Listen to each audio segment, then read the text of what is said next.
Hi, everyone. Happy Hello. Wednesday. Are we echoing? A little A bit, little bit, huh? Not too bad though. not too bad. Hi. Thank you guys for joining us today and for your patience. We had a little bit of technical difficulties, but we're here. So today, Jennifer and I would like to go over what to do when a buyer calls you. What are the steps? The whole purpose is to obviously you want to qualify the person you're talking to. You don't ever want to discredit anybody because everybody is, a potential lead, but you have to determine what their motivation is, what their timing is, because everything honestly is timing. And, when they're calling you, that is what your job is to figure out, how you're going to be of service to this particular person and, where you're going to put them in of course, in your CRM, but how often you're going to follow through and just kind of what the steps are. So we decided to do a live buyers like scenario just to kind of show you how we would go about it. And hopefully it gives you some insight and it helps you, with your future buyers that you have. So we all know that the money is in the follow up. Following up is everything.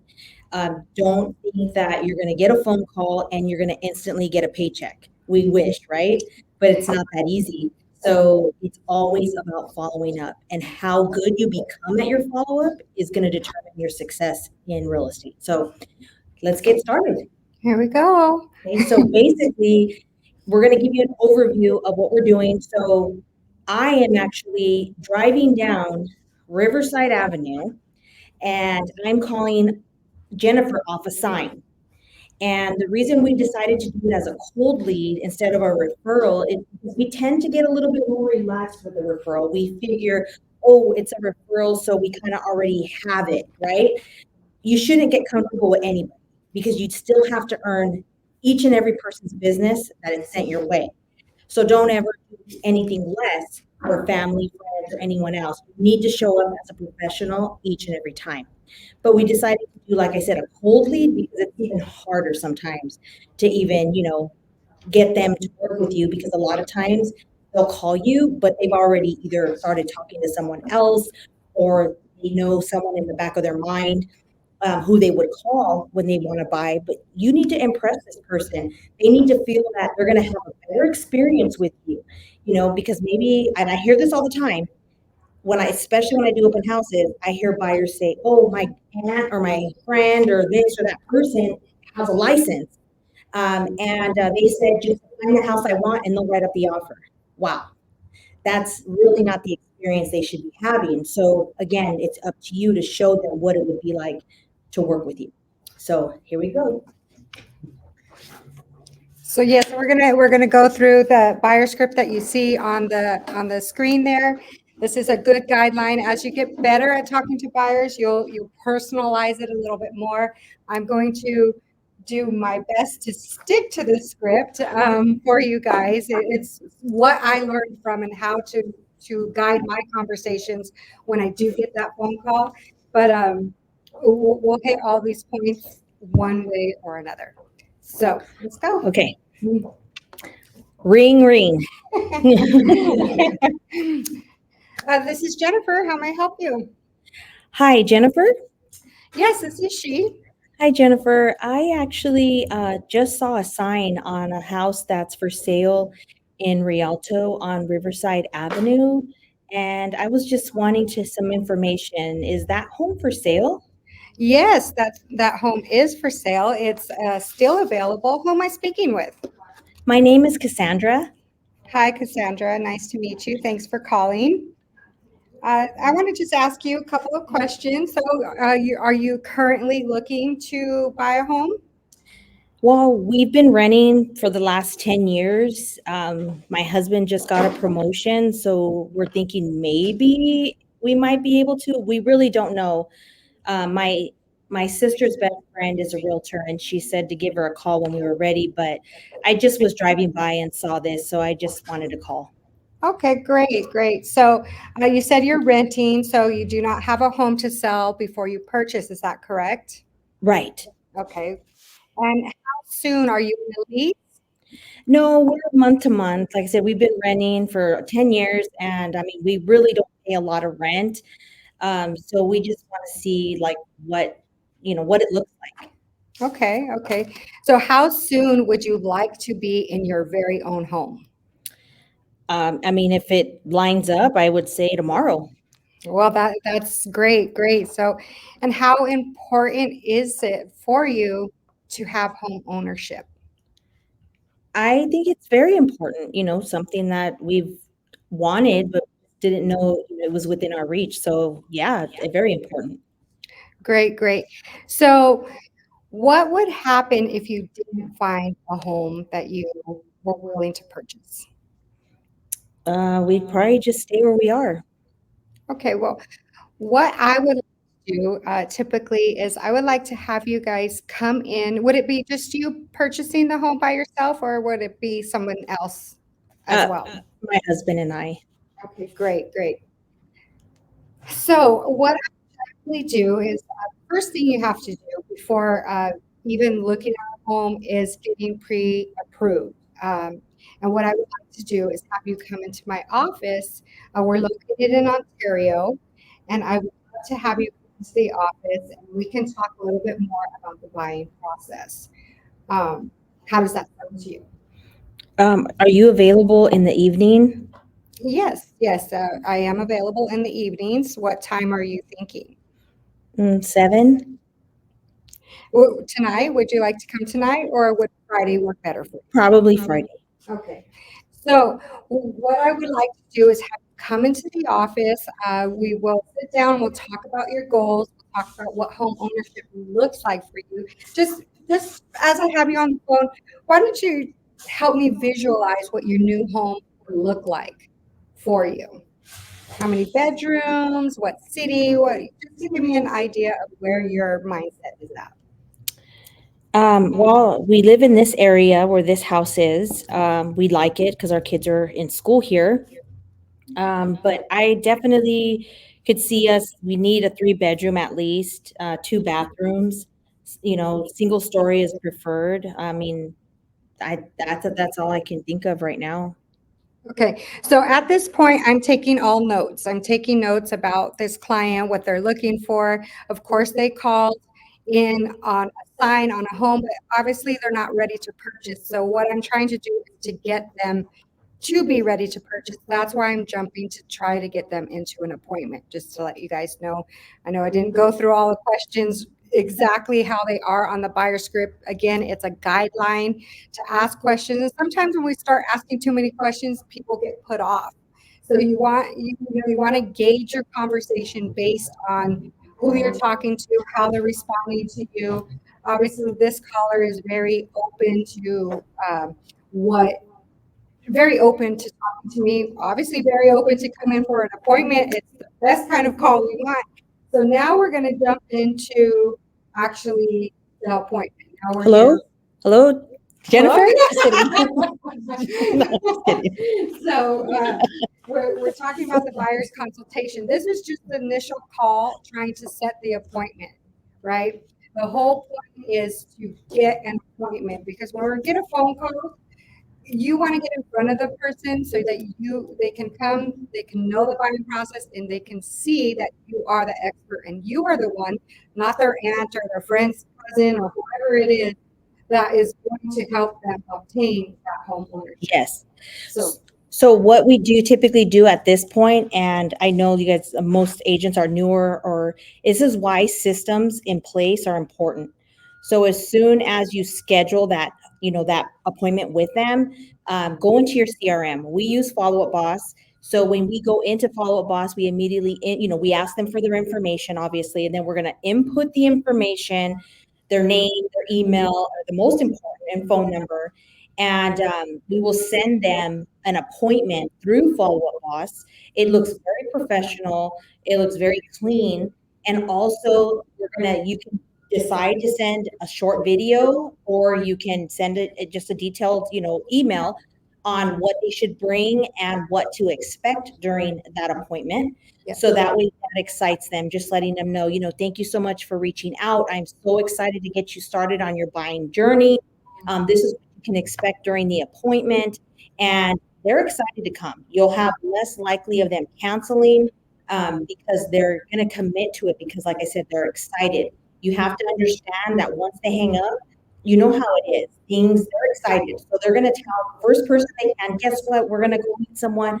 And that first person, depending on who it is, could either give them, like, Make or break it. yeah, make or break it. Like, could either be like excited for them or could want to tear them down. So, like, are you sure you guys are gonna buy a house? Like, the rates are ridiculous right now. Like, this or that. So you have to make sure that you keep your high level of enthusiasm and keep them excited about this appointment, and let them know that there's no commitment to it. This appointment is for education only, and you move forward, past that step, and that's going to be the success because we've all been there.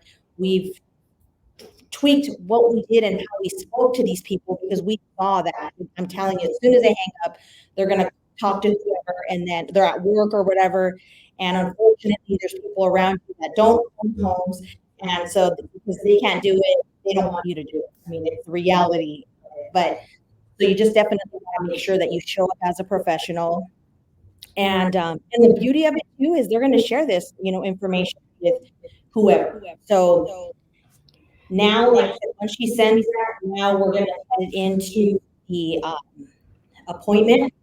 Yeah, as I close the phone conversation, I'll ask for her email and I'll confirm the phone number that she's calling from is the correct phone number to get a hold of her.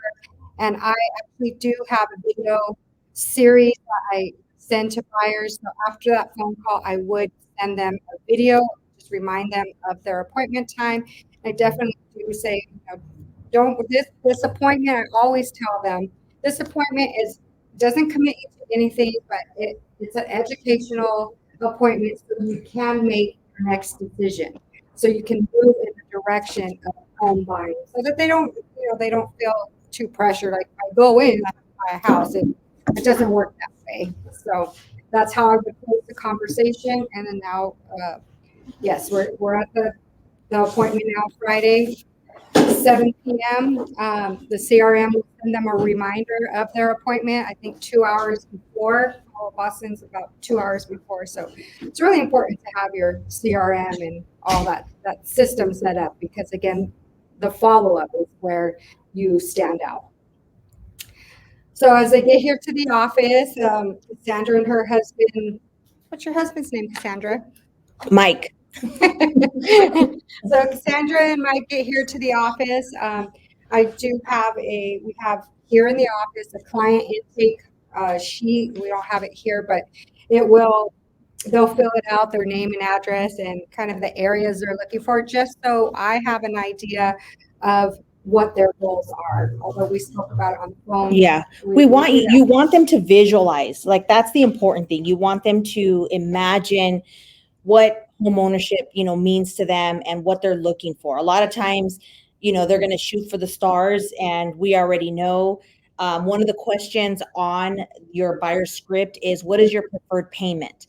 And the reason for that question is because we want to see where they're at.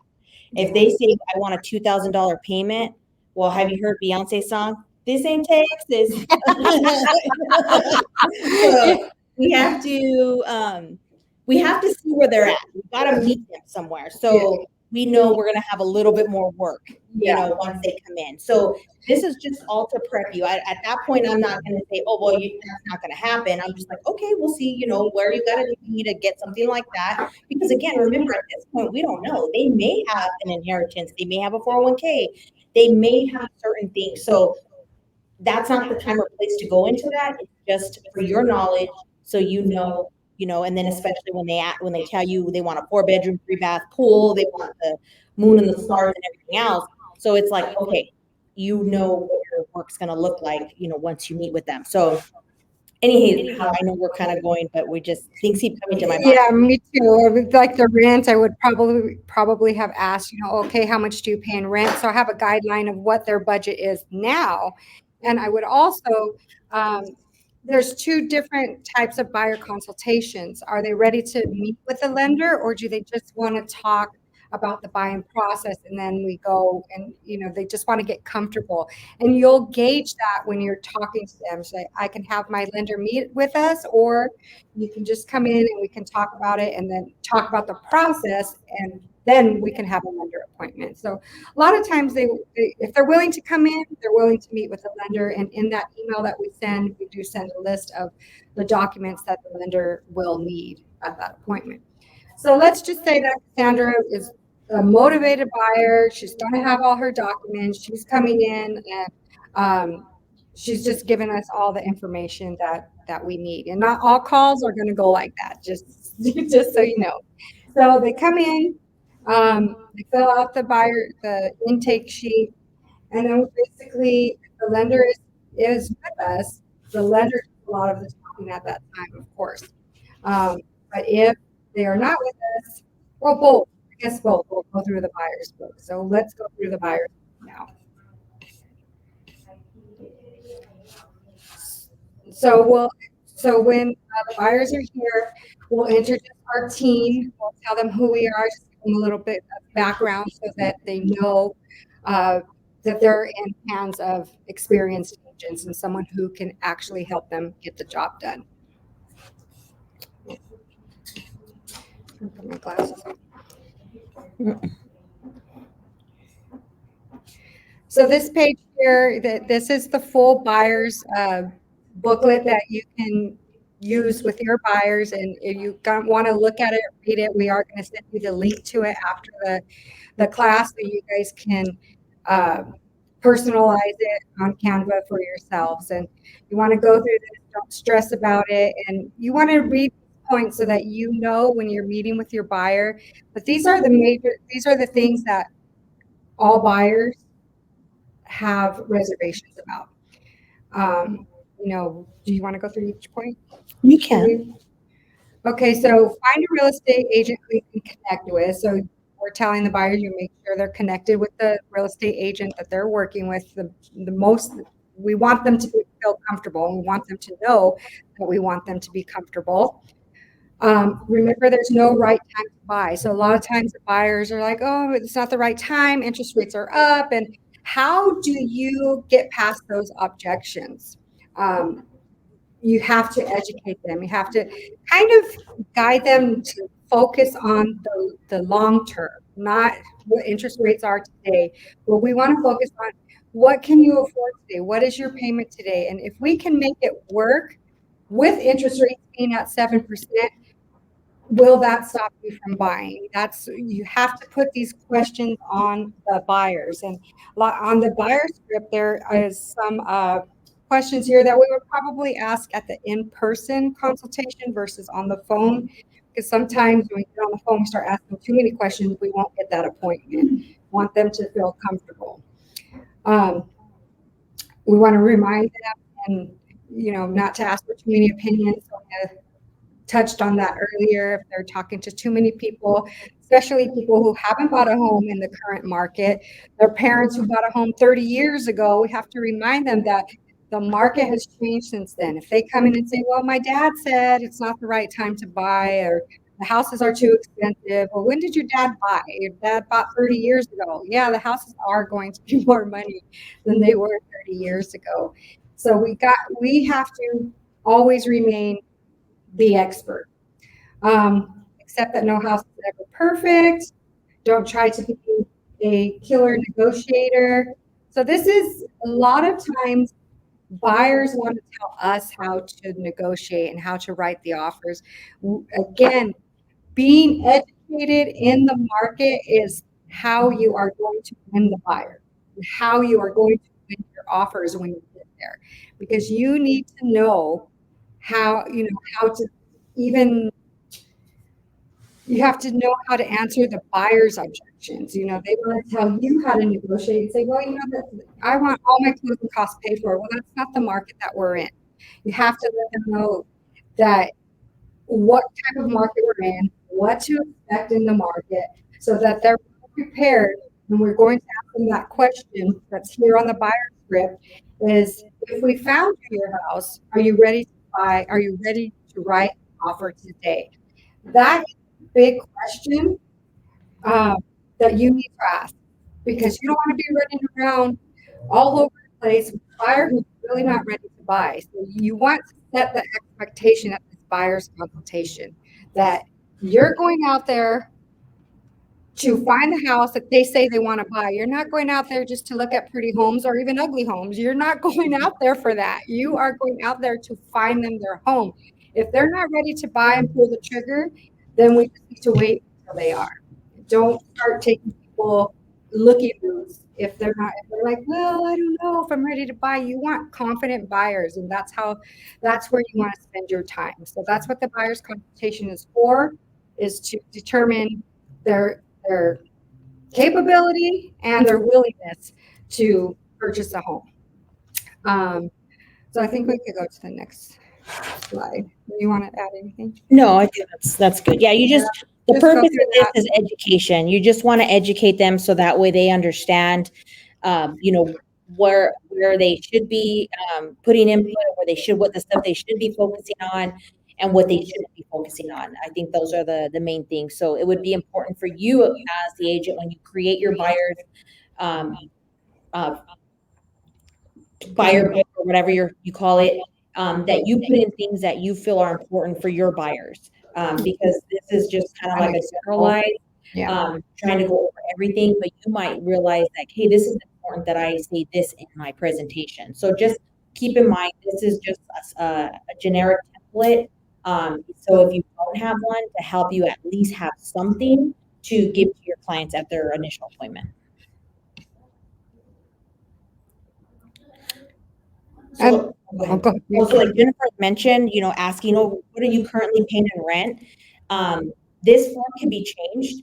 And the reason this is actually a good form if they are renting is to show them how many, you know, how much they're actually paying in rent. So you can do a rent versus buy. If you're not familiar, in the MLS, there is under financing tab, a rent versus buy, where you put in the rents and then all the information it asks you for, and it will actually generate to you so you can share that with them, what it looks like if they were to buy today and if they weren't, you know, to continue renting. So that's always a great piece to have ready when you have someone who's saying that, you know, they're just going to continue to rent for another year. So let's just say, for instance, because I've had these conversations, you have buyers who say, well, I think prices are going to come down, you know, 20, 30,000, and that's going to make a big difference, you know, on my payment.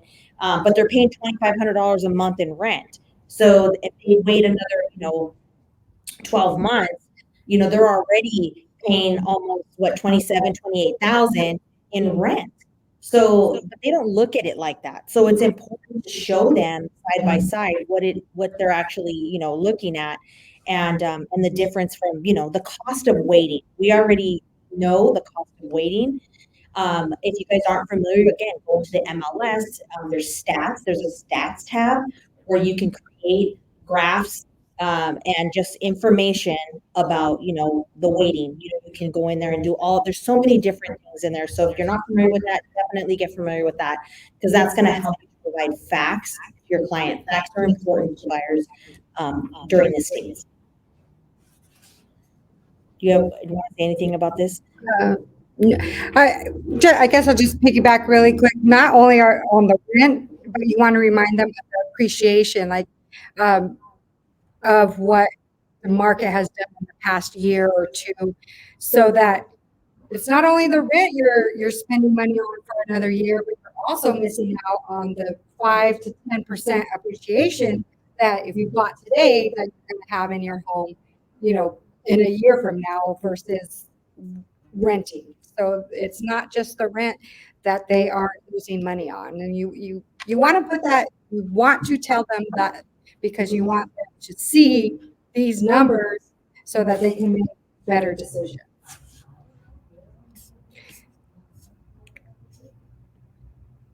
So then, of course, the buyer's roadmap, they're at the consultation. The next step is to get pre-approved.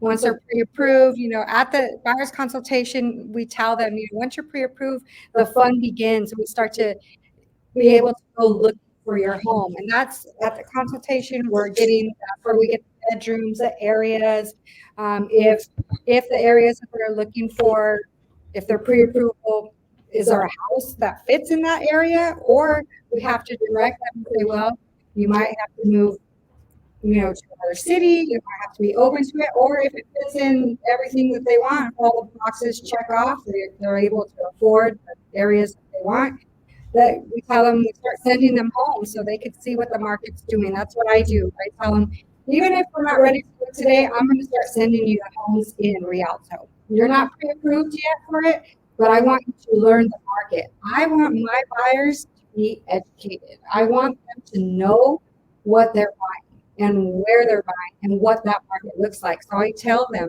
study the market, study what I'm showing you, watch them, watch these houses. If they go pending, watch if they close. If it's listed at 620 and a month later closes at 650, guess what? The neighborhood's now at 650. So I start sending homes right away, even if we're not even going to look for a month or two. I want them to start seeing the market on a regular basis. And then the earnest money deposit, just kind of educate them on what's next when we do find their home. That's the deposit they put into escrow. Tell them a little bit about appraisal. And you're going to have to tell them all this information again when you're in contract, you're actually actively looking for a home. But the reason that the consultation is to give them an idea, like, oh yeah, when you get to their appraisal, oh yeah, they told me at the buyer's consultation that I'm going to pay out of pocket for an appraisal. Oh yeah, she did mention an inspection, and I'm going to have to pay out of pocket for that. You want to educate them through the whole process, because you don't want them to be like, oh, you never told me that. You want to tell them everything, so that they can't say you didn't tell them that at the buyer's consultation. Nobody told me how to do that. And so you just kind of give them a snapshot of what the buying process looks like. And just to piggyback off that, I think it's super important to let them know the out-of-pocket expenses, what earnest money looks like, why it's there, how they get it back. Because the first thing they say is, do I lose that? Where does it go? So education is key, because you don't want to go to write an offer and then say, oh, by the way, you have to give a deposit. And they're like, wait, what? They did not know anything about it. So maybe they don't have the funds readily available. Maybe they have to go into the 401k. There's different ways that people come up with deposits. And then if, let's say, they're going to get a gift, so now they have to, talk to the lender to find out the best way to transfer that. So let's always make it a point to, educate. And then, you're going to pay an appraisal cost. It could vary from this to this, and inspection as well. The last thing you want is to go to a home inspection with your client and then the inspector say, okay, so the inspection's $400, and they look at you like, okay, so what? Right? And I'll be honest, that's happened to me because I get busy, I forget or whatever. So now I make it a point every time. I don't ever want to feel how I felt during that one time when that happened to me. So it's like, okay, I'm going to make sure I let them know ahead of time. And even the day before the inspection, I let them know it's the inspection fees, $385. You can pay Zelle, you can pay credit card, you can pay check, whatever. I'll see you there. So just so that way, again, they ask for the money. Oh yeah, here, I brought the cash, or I'm going to Zelle you, or whatever. And there's no awkwardness, because remember, trust is everything during your transaction. We already know what it feels like when you disconnect from a client. When there's a disconnection, it's because of communication. It's a conversation that didn't take place that should have. So this should hopefully prevent that. Of course, there's always going to be stuff that comes up, but the more you educate, and as you go through each transaction, you're going to learn new things. So again, it's important to explain to them even about repairs. I think repairs are important because a lot of times they think, oh, well, if the house needs all this work, they're going to do it, right? And it's like letting them understand how repairs work, how you negotiate repairs, and how a seller is not required to do anything they don't want to do. So all of those conversations is, great to have during this time, so that way they're ready, and there's, it's a lot smoother. The whole ride is smoother. Yeah, the whole purpose of the buyer's consultation is to set the expectation. It's really what you want to do at that buyer's consultation. Okay, so then the next thing here is if, like she mentioned, they weren't ready to speak to a lender, we typically always have the lender with us, just because we want to be ready. Like we're on go mode, all the time. So typically we will, because if you don't have a lender readily available, you might say, okay, well, what do I do? Oh, shoot, and so you always want to be definitely be ready, even if they didn't bring documents. It's good so that way you can explain to them, well, tell me, are you two employee? Are you self-employed? Tell me a little bit about your scenario, your debt. They can kind of consult them based on whatever information they provide. So, but if they brought their items in, great, All great. the So, better. Yeah. yeah, so this would be irrelevant if they already brought everything in, Yeah. but it does give them information about, stuff to avoid, not to do certain things and stuff like that. What I usually tell buyers is, even bringing in those documents, I'm constantly reminding them that I want them to feel comfortable. So it's not a high pressure sales tactic or anything. But what I tell them is by bringing that information, you are going to get the most accurate information for your scenario. So that's what they want, right? They want to know exactly what it looks like for them, what programs they qualify for, and so on and so forth. So I do stress, to bring it in so the lender can look at it, don't, and so you can make the best educated decision. That's what it comes down to. The more information we can get from the buyer, the better educated decision they can make based on whatever the lender tells them, because that is their first stop. So it's super important.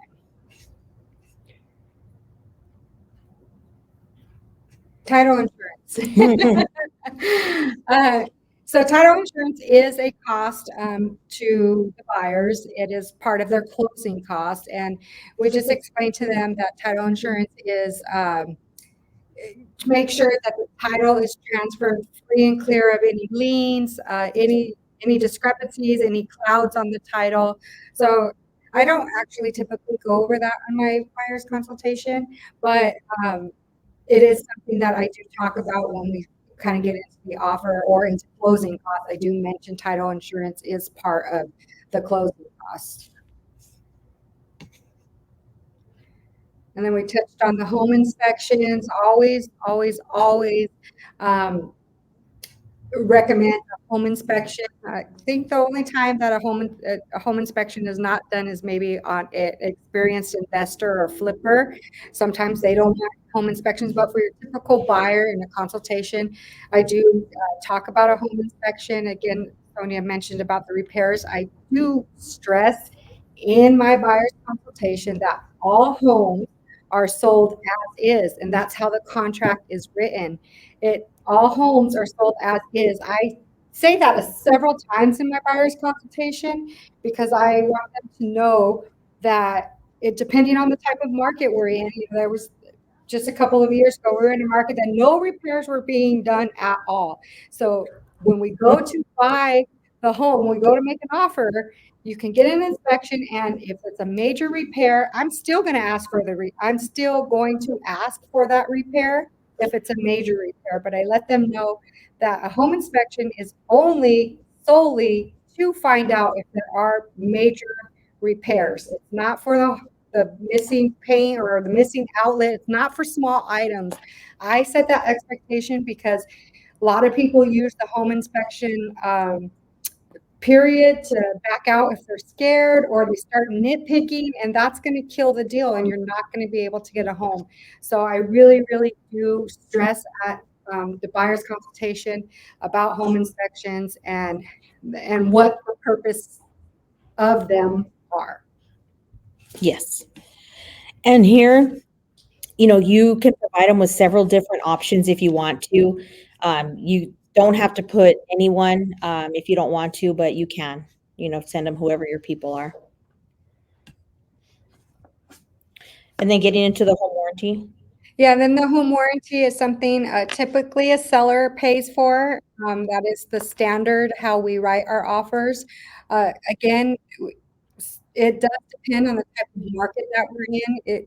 When we talk about market trends, just different things get your offer accepted. But a home warranty is typically 1 year that usually the seller will pay for it and tell the buyers that, and it'll cover, uh, the major systems of the home, and they will have just a trade fee on that if there are any problems in the first year. I remind them when you get your notice that your home warranty is about to expire, I encourage them to keep a home warranty, just depending on the condition of the home and what they purchased. So I just let them know about the home warranty.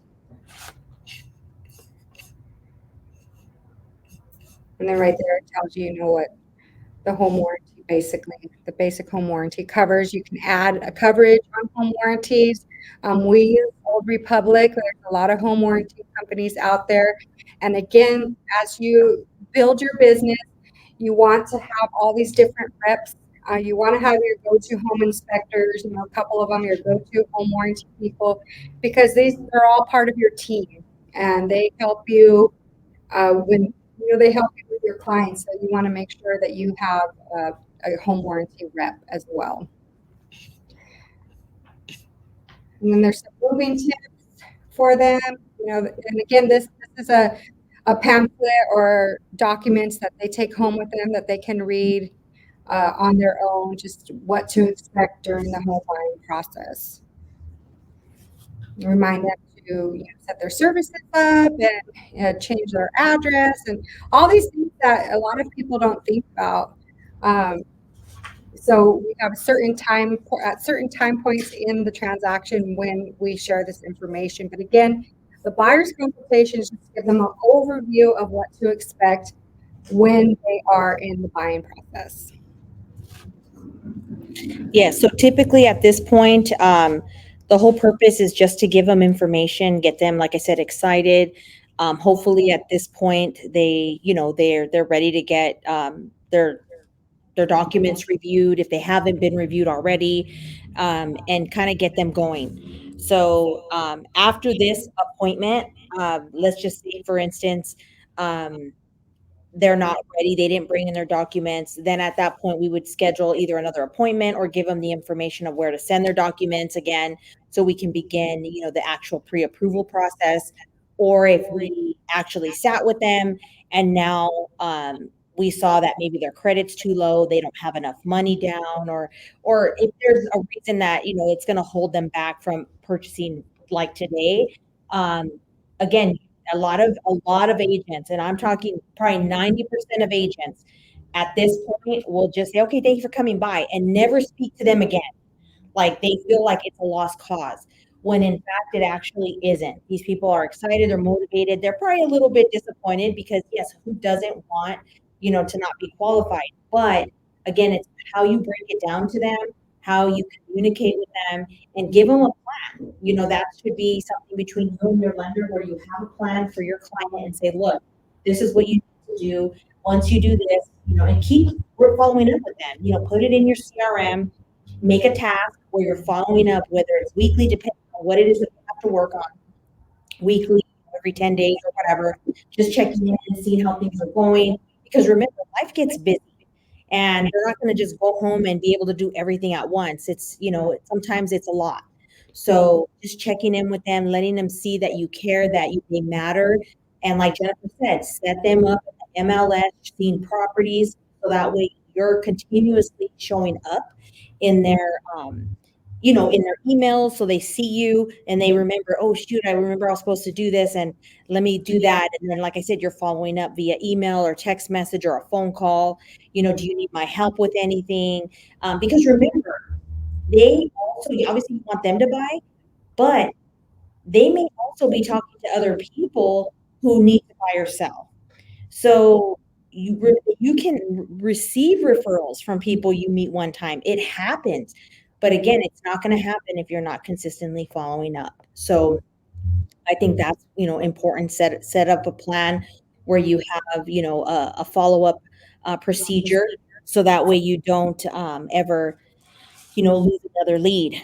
Um, I get the question. Oh, well, we're basic. Same thing over and over.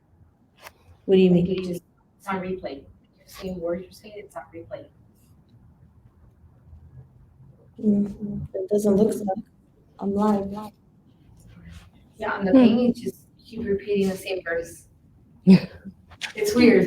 Maybe it might be your Wi-Fi. So, anyhow, I get questions from agents all the time, and if you guys have any questions, please let us know. Like, type it in the comments.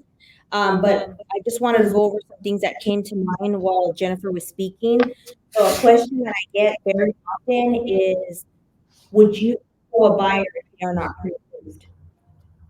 So, Maybe once. yes. So I think it's kind of like dating, right? You go on a blind date for the one time and you decide if you're going to date this person again, right? Are you going to have a second date, yes or no? So it's kind of the same thing.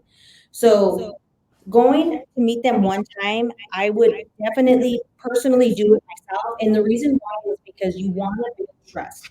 And there's nothing wrong with meeting them, throwing them, showing up, maybe even by our consultation, book it with you and kind of going over stuff with them as soon as the appointment's over, because that might be your one and only chance. They may decide that they don't want to work with you either. So showing up and being ready is super important. So yes, I would go one time. And most buyers, when they do call, they say they're not in a hurry. Oh, I'm not in a hurry. I just, want to see kind of what the process is. But let me tell you, most people that say that, it's not that they're not in a hurry because, again, everybody wants to be a homeowner. But what it is they're fearing being rejected, not being qualified. So they're putting their guard up just in case we tell them you don't qualify or, you're months out or whatever the case is. But I can guarantee you when they say that, it's not because they aren't, it's because they lack the information they need to move forward.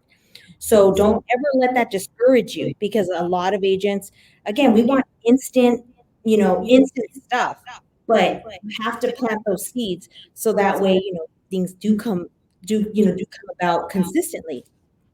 Another thing that I hear is, well, I'm on a lease. So basically, we're in March, just about, and let's just say someone calls and says, well, my lease doesn't end until the end of the year, but I've been thinking about buying a house and I don't know what to do. Well, you know what? There's a solution to that. So again, you're providing answers. So a lot of times, depending on the situation, but a lot of times a buyer can get out of their lease if they simply let their landlord know that they're looking to get out of it. And if they can release it, then they'll let them out. So just so you can actually help them negotiate that as well. You can tell them who's your landlord. I'd be happy to talk to them. I've done that before, and I've actually found them a tenant. And so, I was able to help get my client out of that lease. So you don't know unless you try and unless you ask questions. So just like I said, don't be discouraged. If you feel that, they're coming up with something that you're not sure how to handle that objection, then let us know. That's what we're here for, to help you and guide you to be able to do that.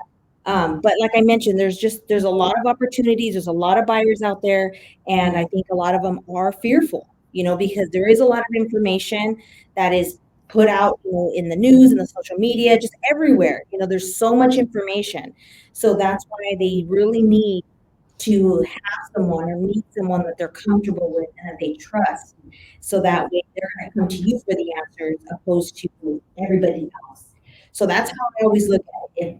If my client has to go and ask a question from someone else, I'm not doing my job.